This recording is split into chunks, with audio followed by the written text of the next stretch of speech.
Hi, this is Dr. Kimberley Linert, and you're listening to Incredible Life Creator Podcast. My guest today is Juan Lee. Juan Lee is an author and teacher on the powerful principle of love. For over 30 years, he has studied organized religion to find the elements that unite humanity and share the message with those who need it. Raised within the Christian church, Juan has turned to teachings about love over the years to find strength, understanding, and hope. Welcome to the podcast, Juan. Hello, thank you for having me.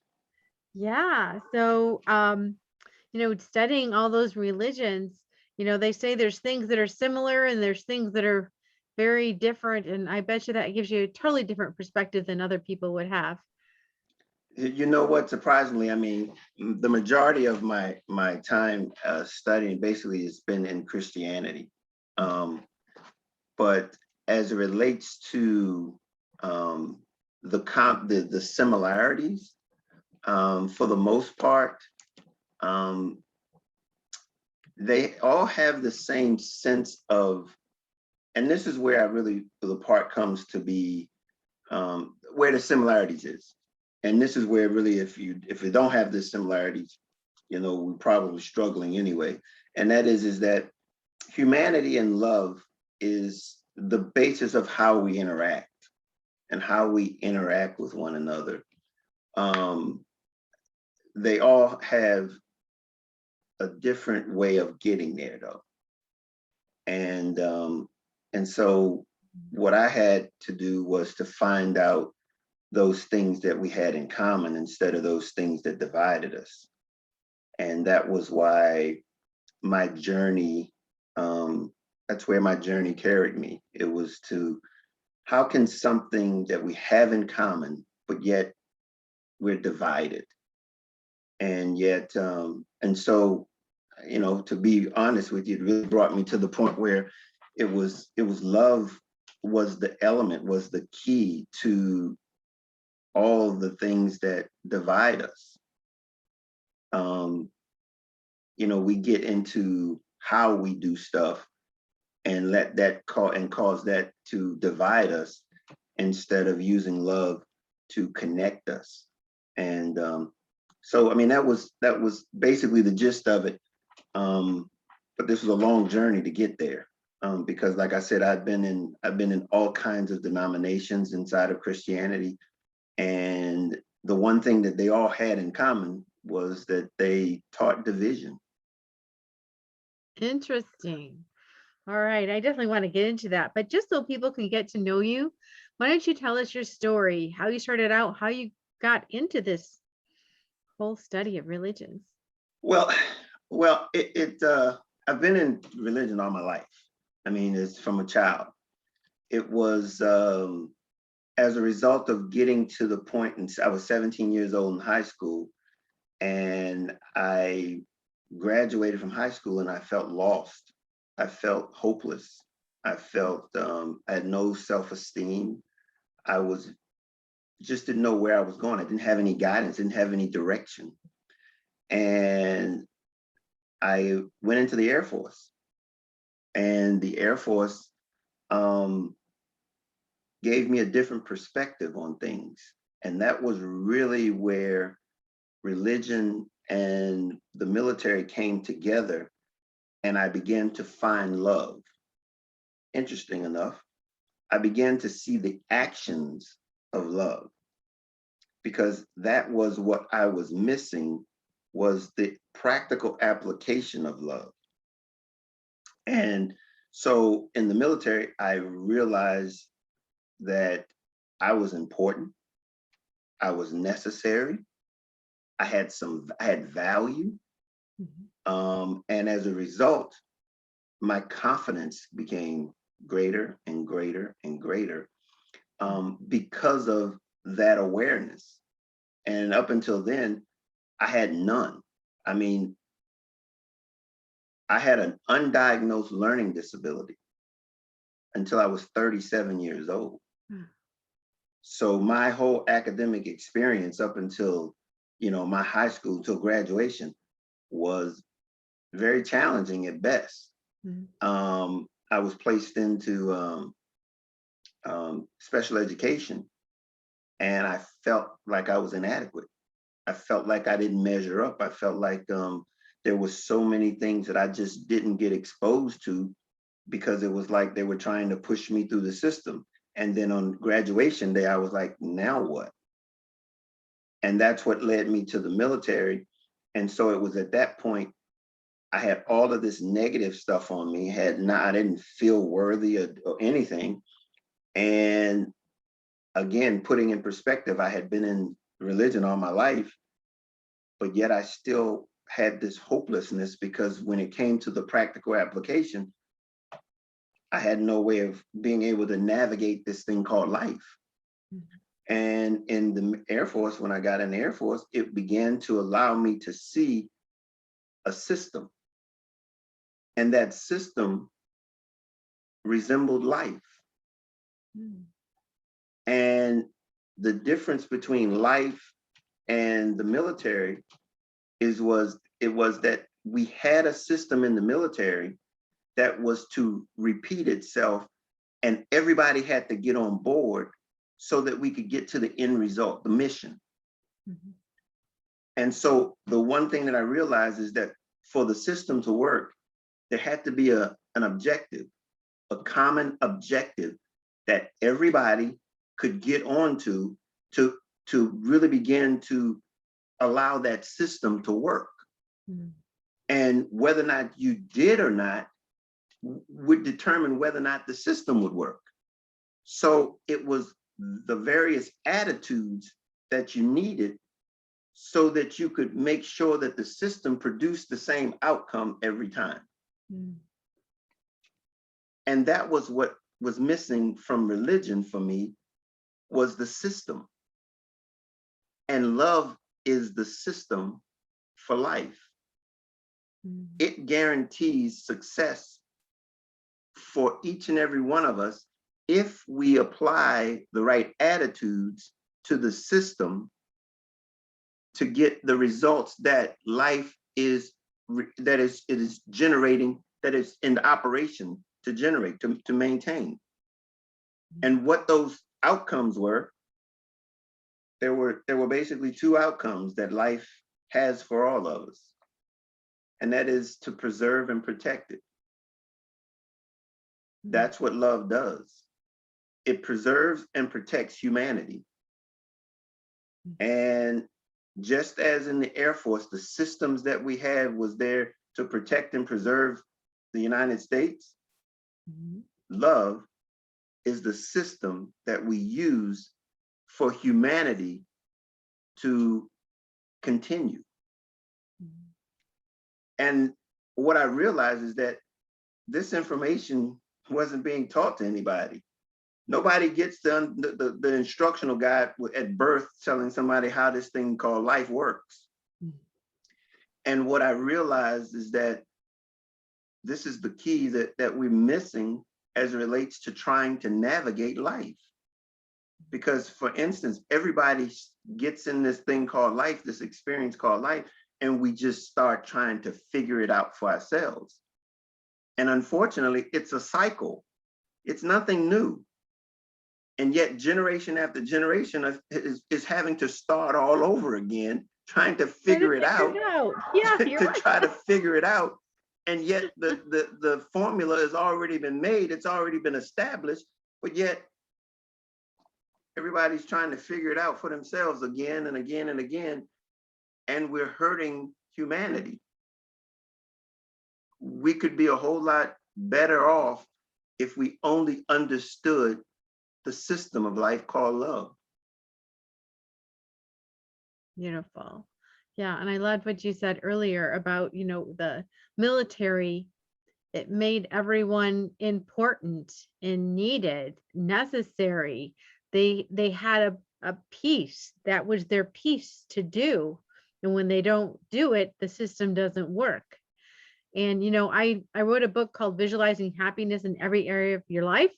And I did a lot of research on happiness. And one of the main things I talked about is that when people don't feel needed, they die, they leave. And it said, it doesn't matter if you have a small child or someone, in a wheelchair who can't do as much as other people, they've got to have a job in the family. They've got to have a purpose for being here. Even if it's a small thing, they have to have a purpose for being here and contributing to the group. Dog, you really jumped to the end, because that basically is the gist of fulfillment. That's where fulfillment is. We're looking for something, and fulfillment is just providing a service to someone else that's uniquely yours to provide. It's that uniqueness that you have that you can actually provide to someone else that brings you to fulfillment. Mhm. And it's when you've met that fulfillment comes. Mhm. And the thing about it is that it's unique to you that no one else can do. That's understanding that we all are important. We're necessary, and we have what is sufficient for this time frame, for this dispensation. And if we never get that, we live a life less than being fulfilled. We lack fulfillment. Mhm. We will have all of the things that we think we want, but we will miss out on the fulfillment of this experience called life. And it is so much that I think that we've not even been taught. No one is teaching the very fundamentals of life. It's like, figure it out for yourself. And what I'm entertaining is just, hey, try another way. It's something that's already in place. If only we would learn, just embrace something new. And there's so much more that's around this. But love is the key. Love is the key. That's true. When you're talking about that, I'm thinking about sports or other things that people master. It's always going back to the basics. Some of the teams that were the worst, they'd have a coach come in who would make them go back to the basics, basic. And they created, World Series championships just by going back to the basics and going back to the basic system, nothing complicated. It's very interesting. The military is made up of a bunch of 20-year-olds, Mhm. 18 to 20-year-olds. And the things that they begin to instill in us are the principles and the concepts and the attitudes that are necessary to work together. Mhm. The one thing, it was basic training. You said the basics, right? Basic training. You learn that you can't succeed without the other guy. Mhm. It's not as though you have a choice. You're not going to succeed without him. Mhm. Now, until you recognize that, and unless you recognize that, you're not going to be successful. Our society seems to think that there's a different way. And that here's the thing, there is no organization in the world that succeeds in a vacuum. None. Mhm. But yet we think we do it on our own. And We, we never we're do. There's always we're support. we're missing some very fundamental basic things in how we relate one to another, knowing that I need you. Mhm. I can't do this without you. It's a mindset. It's an attitude adjustment that we need. And until we make that adjustment, we're going to be we're going to continually put up these divides, trying to protect what we feel is ours or that makes us different rather than unique. Mhm. See, uniqueness means that I have something that you need. Mhm. Difference means I'm trying to keep what I have. Mm. Okay. I'm trying to keep what I got and get what you got too. Mhm. And so we've got to change that mindset. And that's the challenge that we're up against. But love is the way that we should be able to see it, because it's for humanity, and we have humanity. All of us have humanity in common. That's the objective. That's that mission that I was referring to. Mm-hmm. I don't care where you are in the country, in the world, we're human. We have that in common. Now let's address one another and begin to see value in one another. And then we can begin to unite and begin to be successful together. Mm-hmm. Love has 4 components. The first one is that love is a chameleon, meaning it adapts to whatever the situation is for the sake of the group. Mm-hmm. It will suffer its own identity for the purpose and the benefit of others to be successful. Mm-hmm. And then the second one is that it's a conduit. It allows us to connect one to another without any hidden agendas. Mm-hmm. You know, it's just an open flow. It's just back and forth. I don't have to worry about whether or not you have a hidden agenda or anything, or it's just pure success, pure development, and just pure giving. Mm-hmm. And then the ultimate one is that love is a choice. It's a choice. No one can stop you. No one can make you love, but no one can stop you from loving either. Mm-hmm. And so that really puts it over the top, because now it can't lose. It Mm-hmm. can't fail. It really begins to put us in a place where we guarantee success with an attitude that we need to be able to act on behalf of another, because that's what love is acting on behalf of another. Mm-hmm. And the fact of the matter, it's selflessness instead of selfishness. Mm-hmm. Therein lies the motivation for our love. And when we're able to have that selflessness motivate our actions, we're going to get the outcome that we all desire. Awesome. So, you're right. So many of us want to just hold on to whatever we've got. There's that fear. And we know from the Bible, perfect love casts out all fear. So as long as there's love, that should disappear the fear. Well, we have to define fear, and the fear is of loss. See, it's the fear of loss. Your body, your life, your possessions. It's the fear of something. It's the fear of loss. And to get past that, we have to realize that we don't have anything to lose. Okay, the first attitude for love is sacrifice. Where did I learn that from? The military. Mm-hmm. If you put the uniform on, you can guarantee that sacrificing your life is not an issue. Not an issue. You become expendable on behalf of others. Okay? That's the first thing about love, is that you've got to be willing to say, I'm going to sacrifice for the sake of others. And that's that chameleon. Mm-hmm. I'm willing to give of my own self for the sake of others. Now, that's an attitude adjustment. Mm-hmm. That's a change of, it's not selfish.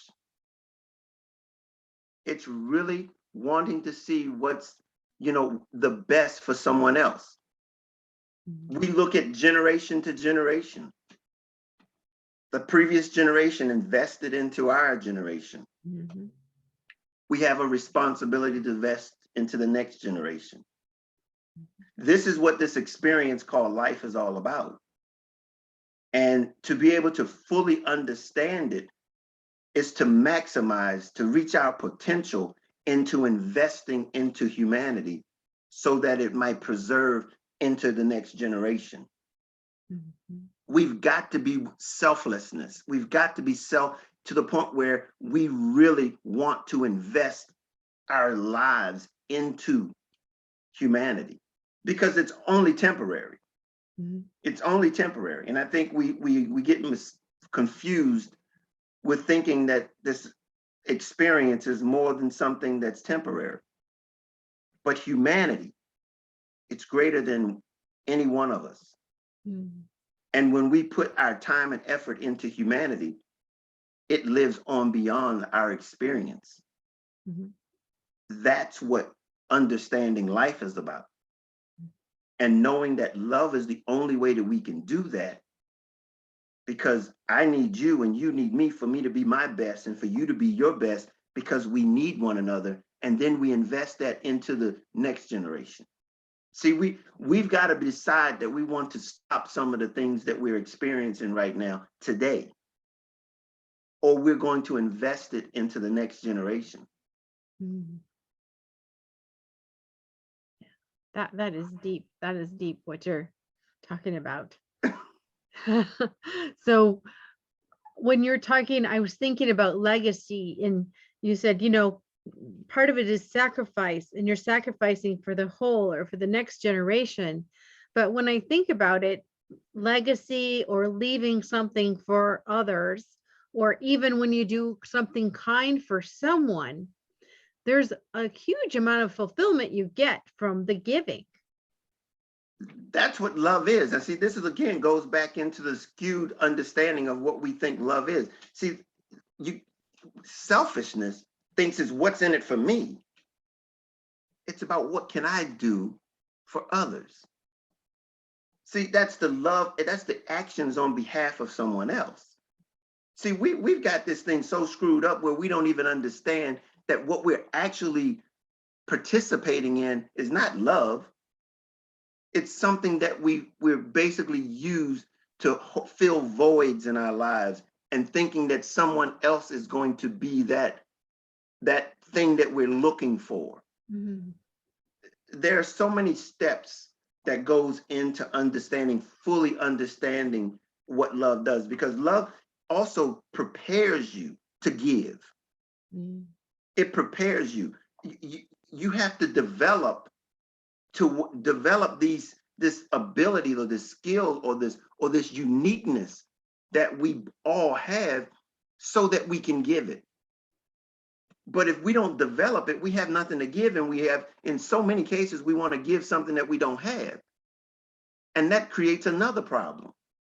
So it's just a cyclical effect when we don't take love serious and understand what it's really meant for. We end up trying to fill voids with things that shouldn't be used to fill voids. We've got to be able to say, it's me, it's me. I need to be fixed first. Mhm. And once I understand what I have, what I need, now I can accept the fact that I need some things. Because one of the bigger things that we deal with is that we're not, we don't accept the fact that we need help. Okay. That's probably one of the biggest things. We're not taught to accept help. We basically saying, you got to do it because you're always trying to compete. And if you can't do it, that means somebody else is going to. No, no, no, no. It just needs that you have to develop your part and find out where it fits on the bigger cycle, Mhm. so that all of us can work together.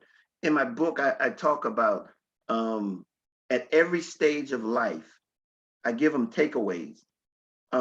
Teenagers, young adults, adults, and seniors. We need each other. There's never going to be a time where they're not going to be seniors. There's never going to be a time where they're not going to be adults. There's never going to be a time that there's not going to be teenagers.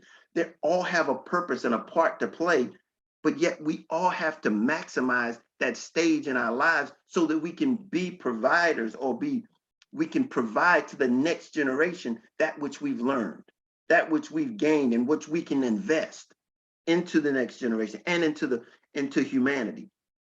But it's those takeaways that we need to be able to understand. There is specifically something that we need to learn as teenagers, so that we can be prepared to be a young adult, Mhm. so that we can be prepared. And then once we're a young adult, there's things that we need to learn as a young adult so that we can be an adult. And it's all dependent on us maximizing ourselves in each of those stages. It's just not by chance. It's not by, oh, well, I used to be a teenager and now I'm an adult. See, we think that numbers dictate um, status or a position. No, it's the ability to be able to maintain or to represent, be responsible for that stage. Mhm. And if you're not able to be responsible at that stage, your age doesn't dictate it. But yet, the way we in our society do it, oh, you're 16, you're supposed to drive. You're 21, you're supposed to drink and drive. Oh, you're 25 now, you can do this. How did you learn to do that? How did you employ, how did you develop that Mhm. so that you can give that? But we don't ask those questions, we just assume those things. That's true. And as you were saying that, I'm thinking to myself, many of us know people in their 50s and above who are still in the 16-year-old mentality. They just never grew up. They never worked on themselves. They're just And older the, people. and this is what I'm saying though. I mean, and these are the attitudes. As soon as you can get it, your life changes. The attitude towards life changes. Mhm. The perspective that you see circumstances and situations, they change. And then you wonder, your outcomes become more productive because it's a bigger picture. It's humanity now. It's something that's greater than just one individual that you're looking at. Because see, your gifts and your talents and your uniquenesses have a purpose in someone else. Mhm. If you never develop it, you're going to leave somebody lacking because you never developed what it was you had trying to emulate or emulate or something from somebody else instead. Mhm. No, you're unique, and unfortunately we all have to be trailblazers. Uh-huh. We all have to be trailblazers, and once we're able to recognize what it is that we are trailblazing in, um, then we can begin to define what it is we have to offer. This is what I'm doing right now. I've lived a life to get to this point. Mhm. Um, but this is my lane. This is what I have to offer. And the fact of the matter is that I think it was meant for a time like this because we need to understand that we need each other. We really do. We really do. And, when I see the division happening, across the world, it just saddens me because I'm one of those people that I just want everybody to get along, enjoy each other.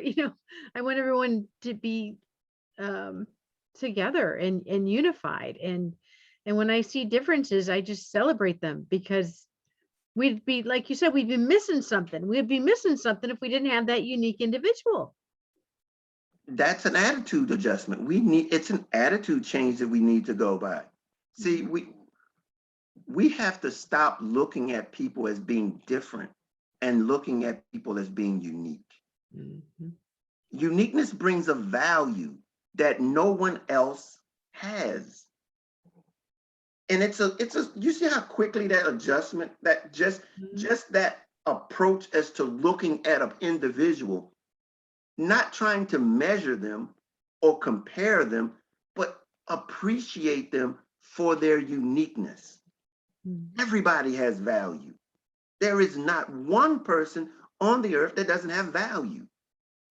We've just got to be able to appreciate it, not try to measure it or compare it, but appreciate it. I'm a human being just like you are. I'm here doing the exact same thing, going through the exact kind of experience you are. And now, how is my being here can add value to you? If nothing else, we're doing this right now. I have a Mhm. message that I want to share, and you've offered me the opportunity to share it on your platform. Very appreciative. Thank you. I couldn't have done it without you. Mhm. But the fact of the matter is that until we reached out to one another, we would have never known. You would have never known what I had to offer, and I would have never known you had a platform for me to offer it on. And that's what this is about. We've got to be willing. Life is about relationships. Mhm. Okay. If we can just realize that we're here to establish relationships. Again, that connection. Mhm. We would be amazed at what we could accomplish. We would be amazed. And very few understand it. And even those who operate in it don't really see the big picture of it. They see the selfishness of it. What can I get from this relationship instead of, what I can give to that relationship? Mhm. And that's the tragedy of it all, because fulfillment comes from being able to provide, to give. Mhm.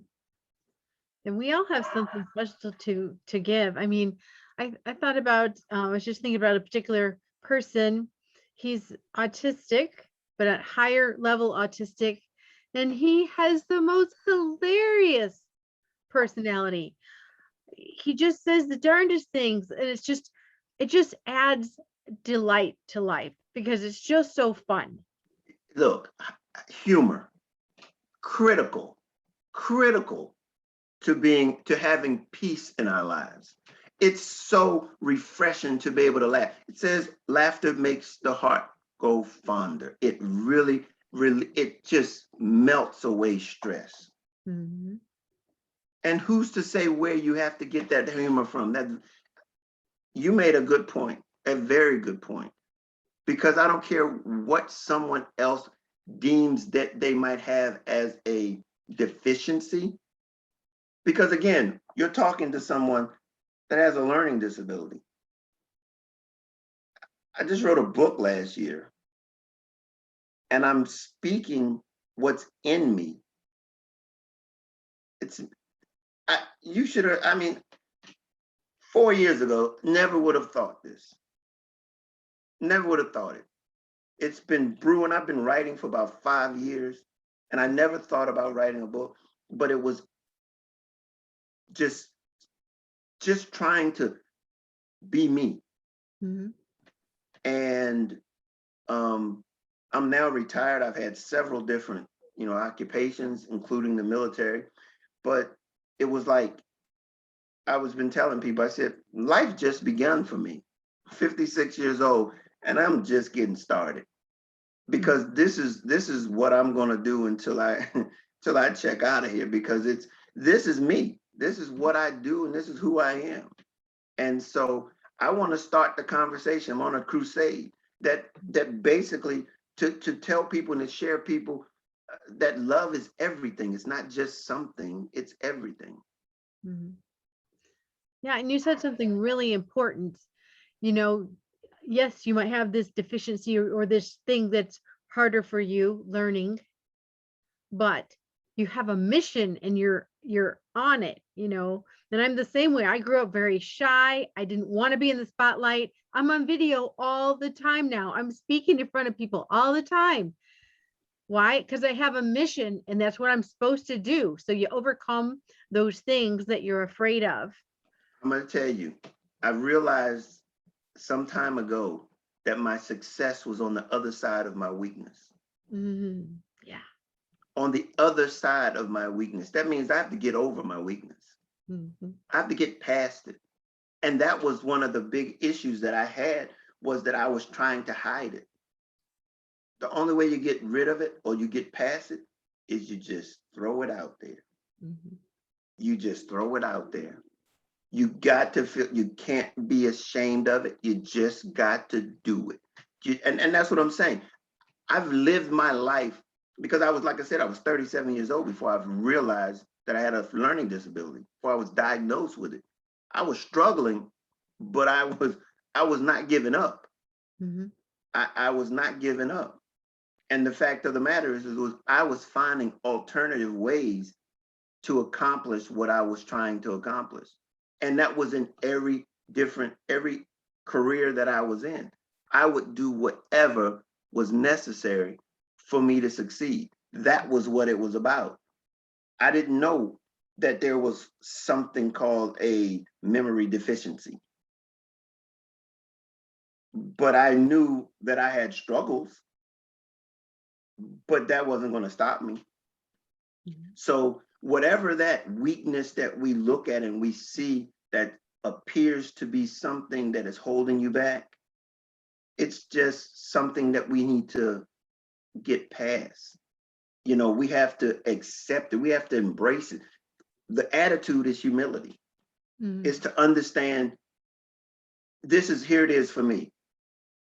I realized humility was going to be critical in my life at a younger age, probably in my 20s, because I knew I needed help. I knew I couldn't do it by myself. And that was that point where I decided I had to go, I can't fake this. I have to accept the fact that I need help. And when I was able to accept the fact that I needed help, things began to change. I knew what I was strong in, mhm, but I knew I needed help in those areas where I wasn't. And that was, again, what I learned in the military, because they asked me to do what was within my will. mhm, And it was important. It was necessary. And it built up my confidence to say, hey, I have something to add. I have something to offer. mhm, And that's what love does. Love identifies your uniqueness. If only we allow ourselves to express it, or to embrace it, because we're not going to be compared to anyone else. Nobody. I don't care who you are. You could be the best doctor in the world, best lawyer, best accountant. But look, ain't nobody can do what I do the way I do it. mhm, Okay. And so I'm going to give what I have to offer. That's it. mhm. There's no small U's and large I's. We have to understand that we need each other. And the more we can get that to each other, man, the sky's the limit. Mhm. Yeah, I just want people to hear that again. You have something to offer. Every single person has something to offer. It was the message that I think that I was hoping that we would have learned during the pandemic. But instead of learning, taking this moment to be a teachable moment, we're striving to try to get things back to the way they were. And I don't think that we're ever going to get things back the way they were. And yet we're failing to use or to accept this opportunity to learn something new that Mhm, could bring us together. It's done nothing but divide us even more. mhm. So what is the solution? I know that you are working with youth. Yeah, that What we learn then is really how, helps us through our whole life. to be honest with you, that's why I chose the youth and young adults, is because they have the best opportunity to change the directory or the projection that we are in. Because if they get a different perspective, then they have their outcomes can be different. The sooner they can get a different perspective, because see, so many of us are being influenced by something that has been broken, Mm, and yet we can't teach them something new. We're teaching them a broken something, and it's just keeping the divides up there. mhm, All I'm saying is, for young adults and teenagers, hey, apply these attitudes and see yourself as just a part, and not just of something bigger than yourself. mhm, And once you can begin to adapt, or to accept the fact, and the bigger other thing is that we have to understand life is not short, it's temporary. mhm, See, shortness gives an impression that it can be longer. No, it's temporary. I don't mhm, care how long it is, it's only temporary. And when we can understand temporary, that means that we only have a designated amount of time to make an impact, to make a difference. mhm, See, people don't even realize that a difference is something that they have the potential to do. mhm. And when you do realize that, now you have motivation to do it. But when you just see it as living and dying, Where's that's the a meaning? There's no very meaning. There's no none, meaning. none. And here's the point: however long it is, it doesn't matter. And so whether or not you look at the violence and you go like, how can you say that they think that they can make a difference when they're losing lives the way they're losing lives? They don't have any hope. They don't have any, they don't think that anything can change. This is the extent of it. Mhm. They don't know that they have the ability to make a difference. And it's within that power of a choice, which is love, Mhm. to do it. Nobody can take it from you. Mhm. Go out making a difference. Yeah. So when you're working with the teenagers and young people, what are some of the basics that you're teaching them and exposing them to? Well, here's the thing. One of the programs that we're using is called Life and Money, because we can have dreams, but don't know how to finance them. And if we can't understand money management, we really missed out on the system to meeting our dreams, to meeting objectives, because there's nothing that does not take finances. There's, unfortunately, we get caught up into a system that we cannot navigate, and we begin to make bad decisions, and they begin to snowball. And finances will cause you to make bad decisions. Mhm. Again, if we can teach early enough not to allow finances to begin to influence you negatively, finances should present opportunities that you determine, Mhm. not being influenced by those that you don't, that by monies that you don't have, causing you to do things that you really don't want to do, Mhm. but feel that because these necessities aren't being taken care of, you end up doing. Mhm. We're putting ourselves in negative positions before we even realize that we're in negative positions. So Exactly. that's one of the things we try to instill and teach is the ability to learn how to manage money. That's another subject that we're not really taught very well in our school systems. Well, and it gives us choices. So you can actually choose to do what you're meant to do in the first place. I mean, how many people are in jobs that they took because they needed to, and 20 years later, they're still there in a job they hate? That's not even in alignment at all with their purpose. Well, and that's what I'm saying. And if you don't understand, one of the things that I like to share with young people, I said, because until they've had a struggle, they don't know what it means to have peace. Mhm. And they have it until they run into a struggle. And up until 18 years old, let's say, your needs, everything is provided for you. And if everything is working well, if everything in the family is working the way you don't peace is something that we commonly have. But what we do is we lose it before we recognize that we had it. As we get older, we begin to sacrifice it for the sake of money, things.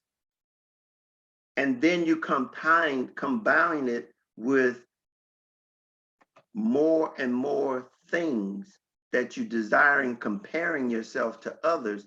And before you know it, you can't recognize peace if it was staring you in the face.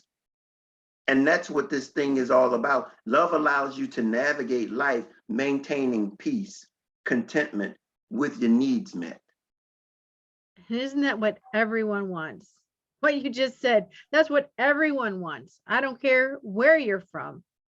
But you have to know that that's what you want. And that's what we're not teaching. We're teaching things. We're Mhm. teaching individuality. What is that worth? Is it worth coming together to get that peace, contentment with your needs met? Is it worth? And we're so combative right now because even this conversation, this definition that I just gave you, the first thing that people would want to say is that it's a socialist comment, socialist statement. But the fact of the matter is that there is no type of governance that love is limited to. It works in all of them because all we're looking for is peace, Mhm. contentment with our needs met. You know, I had an interview earlier today, and to be able to understand the depth of what we're talking about is that if we don't have to compare with one another, see, if whether you're up on the hilltop or down in the valley, we all have something to offer. And if we can change our attitudes, the people on the hilltop can change their attitude to those on the valley, and the people in the valley can change their attitude towards the people on the hilltop, and realize that no one has anything greater than the other one, but that they both have what each other needs, Mm-hmm. we could be a whole lot better off. But it takes a different attitude. Mm-hmm. We all humans. We all have human needs. We all have to look at each other as having value. Mm-hmm. That's exactly what I was thinking, that we all have value and we all have the same value. We just have different gifts. It's your uniqueness. And that's the part that we really have to embrace, is that we do have uniquenesses. I could tell my story to myself all day long, but it's not until I got a chance to meet you that I could tell you, that in turn allows me to tell others about my story. And that's my uniqueness. Mhm. That's my ability to share what I have to offer with you and others. Mhm. I'm not comparing myself to you. You're not comparing yourself to me. It's just that we're basically meeting each other's needs. Mhm. We definitely are. We definitely are. And do you have any practical thoughts or actions that people could do to get back to the basics, start using love, coming out as, the person that God made them to be? Well, there are 7 attitudes that I talk about. And those are the attitudes that if we can begin, because here's the thing, those attitudes will shape the way in which we see situations in our lives. So I'll give you those 7 attitudes. If we can begin to employ them in our lives, things change. Automatically, this change. The first one is sacrifice. Understand the value in that ability to sacrifice, especially on behalf of another. There's nothing that any of us will ever accomplish without sacrifice. Nothing. I don't care if you have PhD, doctorates, whatever you have, you sacrifice to get it. The biggest businesses in this country, the Bezos and the all sacrifice. Mhm. And then the next one is humility. Be willing to accept help. Be willing to accept help. What you don't know adds value to yourself, which in turn you can invest. You can use that to invest. The other thing is to be courageous. You've got to have that ability to want to be able to stand up and be different, and not allow circumstances and the situations to say that you're weak. Because I'm going to tell you, I said the name of my book is Love Made Simple. It's not easy. Okay, it's not by any means easy, because you're going to have to stand up in front of those that are opposing this concept. Mhm. And then it's just caring for other people, being willing to want to do something for others.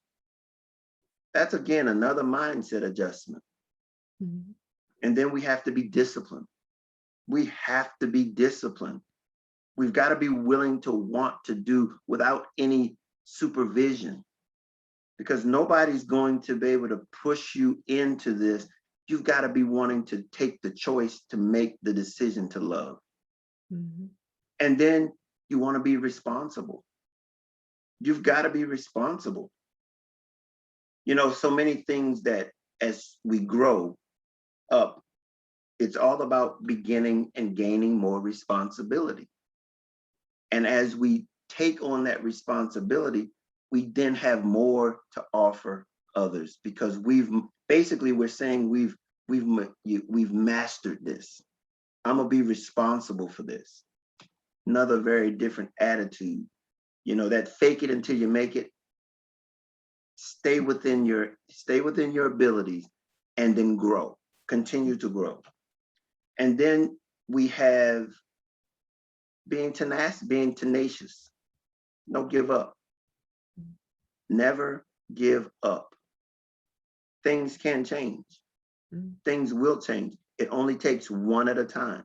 That's my mission here. One at a time. If there's one person that can hear this and see that they have the ability and the choice to make a difference, to love, and it never fails, and be willing to do it, boy, the return and the fulfillment, nothing competitive, nothing measures it. So those are the things. If we can put those attitudes in place, seeking the opportunities to infuse those type of attitudes for the sake of humanity, for the sake of the bigger picture, taking selfishness out for selflessness, things will change.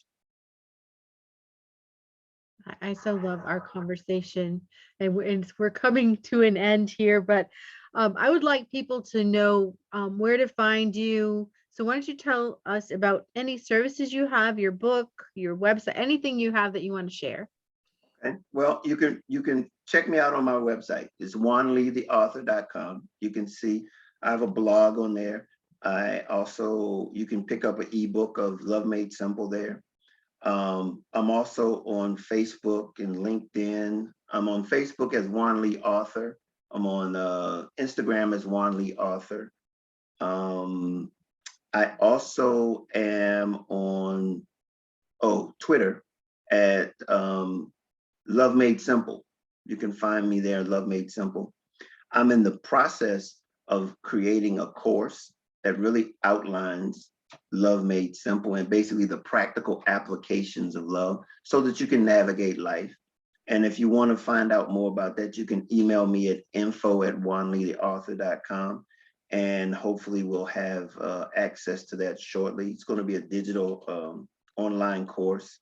And also I'm going to begin coaching also, one-on-ones, if you want some one-on-one time, because I think every person's a little bit different, and how we can use love to navigate our individual lives, to avoid some of those pitfalls.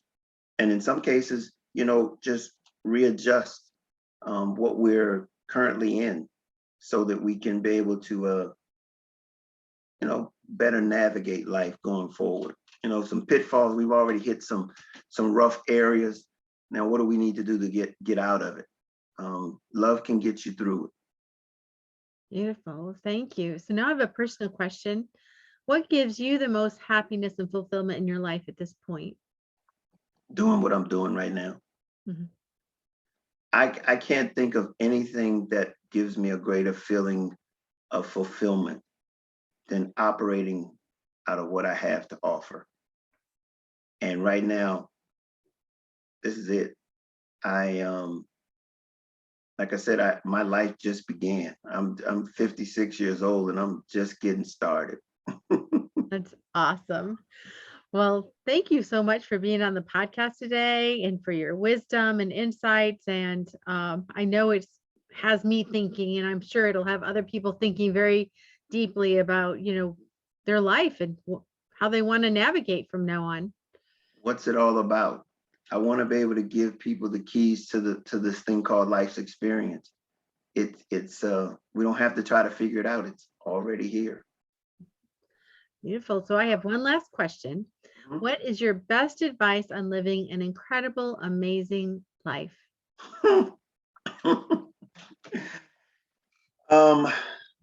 Other than what I just shared with you for the last 45 minutes, I will say that, man, learn how to basically find yourself, you know, just, before we can give self, we have to know self.